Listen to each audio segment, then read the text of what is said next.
السلام علیکم، انمول کہانی کے معزز دوستوں کو خوش آمدید۔ آج کی یہ ویڈیو دلچسپ و عجیب حفظ کی پجارن کی ایک خوبصورت اور سچی کہانی ہے۔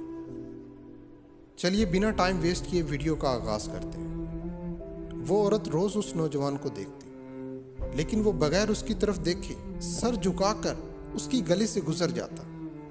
دیکھنے میں وہ کسی مدرسے کا طالب علم لگتا تھا، لیکن اتنا خوبصورت تھا کہ وہ دیکھتے ہی اسے اپنا دل دے بیٹھی، اور اب چاہتی تھی کہ وہ کسی طرح اس پر اپنی نظر التفات ڈالے، لیکن وہ اپنی مستی میں مگن سر جھکائے زیر لب کچھ پڑھتا ہوا روزانہ ایک مخصوص وقت پر وہاں سے گزرتا، اور کبھی آنکھ اٹھا کر بھی نہ دیکھتا۔ اس عورت کو اب ضد سی ہو گئی تھی۔ وہ حیران تھی کہ کوئی ایسا نوجوان بھی ہو سکتا ہے جو اس کی طرف نہ دیکھے، اور اسے ایسا سوچنے کا حق بھی تھا۔ وہ اپنے علاقے کی سب سے امیر اور خوبصورت عورت تھی، خوبصورت اتنی کہ جب باہر نکلتی تو لوگ اسے بے اختیار دیکھنے پر مجبور ہو جاتے۔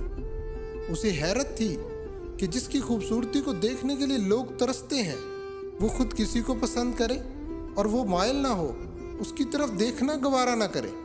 اپنی انا کی شکست اور خوبصورتی کی توہین پر وہ پاگل ہو گئی، اور کوئی ایسا منصوبہ سوچنے لگی جس سے وہ اس نوجوان کو حاصل کر سکے اور اس کا غرور توڑ سکے۔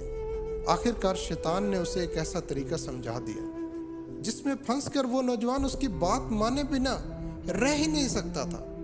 اگلے دن جب وہ نوجوان اس گلی سے گزر رہا تھا تو ایک عورت اس کے قریب آئی اور کہنے لگی، بیٹا، میری مالکن تمہیں بلا رہی ہے۔ نوجوان نے کہا، اماں جی، آپ کی مالکن کو مجھ سے کیا کام ہے؟ اس عورت نے کہا، بیٹا، اس نے تم سے کوئی مسئلہ پوچھنا ہے، وہ مجبور ہے، خود باہر نہیں آ سکتی۔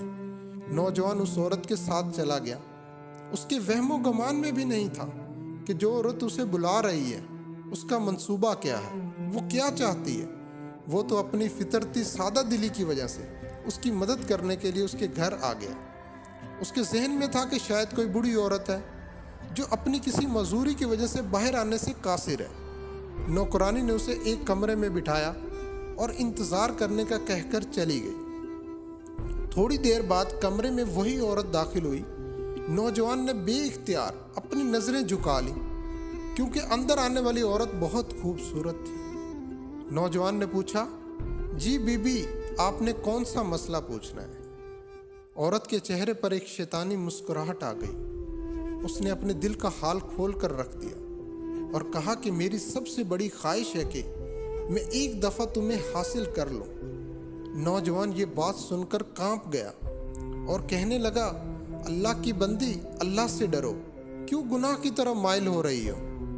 اس نے عورت کو بہت سمجھایا، لیکن عورت پر تو شیطان سوار تھا۔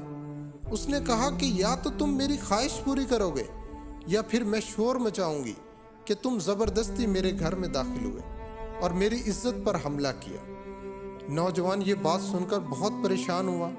اسے اپنی عزت کسی بھی طرح محفوظ نظر نہیں آ رہی تھی۔ اس کی بات مانتا تو گناہ گار ہوتا، نہ مانتا تو لوگوں کی نظر میں برا بنتا۔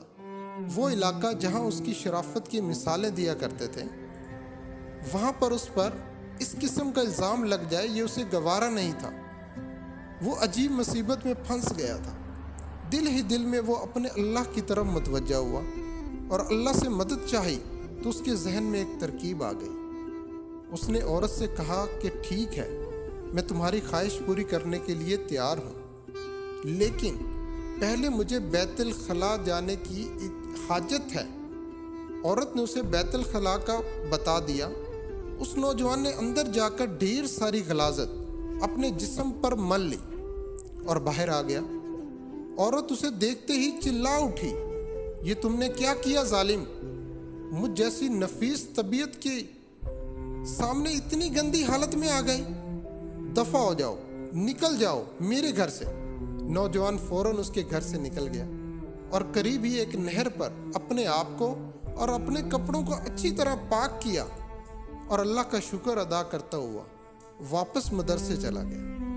نماز کے بعد جب وہ سبق میں بیٹھا تو تھوڑی دیر بعد استاد نے کہا کہ آج تو بہت پیاری خوشبو آ رہی ہے، کس طالب علم نے خوشبو لگائی ہے؟ وہ نوجوان سمجھ گیا کہ اس کے جسم سے ابھی بدبو گئی نہیں اور استاد جی طنز کر رہے ہیں۔ وہ اپنے آپ میں سمٹ گیا اور اس کی آنکھوں میں آنسو آ گئے۔ تھوڑی دیر بعد استاد جی نے پھر پوچھا کہ یہ خوشبو کس نے لگائی ہے، لیکن وہ خاموش رہا۔ آخرکار استاد نے سب کو ایک ایک کر کے بلایا اور خوشبو سونگھنے لگے۔ اس نوجوان کی باری آئی تو وہ بھی سر جھکا کر استاد کے سامنے کھڑا ہو گیا۔ استاد نے اس کے کپڑوں کو سونگھا تو وہ خوشبو اس کے کپڑوں سے آ رہی تھی۔ استاد نے کہا کہ تم بتا کیوں نہیں رہے تھے کہ یہ خوشبو تم نے لگائی ہے؟ نوجوان رو پڑا اور کہنے لگا، استاد جی اب اور شرمندہ نہ کریں، مجھے پتہ ہے کہ میرے کپڑوں سے بدبو آ رہی ہے، لیکن میں مجبور تھا۔ اور اس نے سارا واقعہ استاد کو سنایا۔ استاد نے کہا کہ میں تمہارا مذاق نہیں اڑا رہا، خدا کی قسم تمہارے کپڑوں سے واقعی ایسی خوشبو آ رہی ہے جو میں نے آج سے پہلے کبھی نہیں سونگھی، اور یقیناً یہ اللہ کی طرف سے ہے کہ تم نے اپنے آپ کو گناہ سے بچانے کے لیے اپنے آپ کو گندگی لگانا پسند کر لیا، لیکن اللہ نے اس گندگی کو ایک ایسی خوشبو میں بدل دیا جو کہ اس دنیا کی نہیں لگتی۔ کہتے ہیں کہ اس نوجوان کے ان کپڑوں سے ہمیشہ ہی وہ خوشبو آتی رہی ہے۔ اگر ویڈیو اچھی لگے تو ویڈیو کو لائک کر دیجئے، اور چینل پر نہیں ہو تو چینل کو سبسکرائب کر لیں اور بیل آئیکن پر ضرور کلک کریں۔ اللہ حافظ۔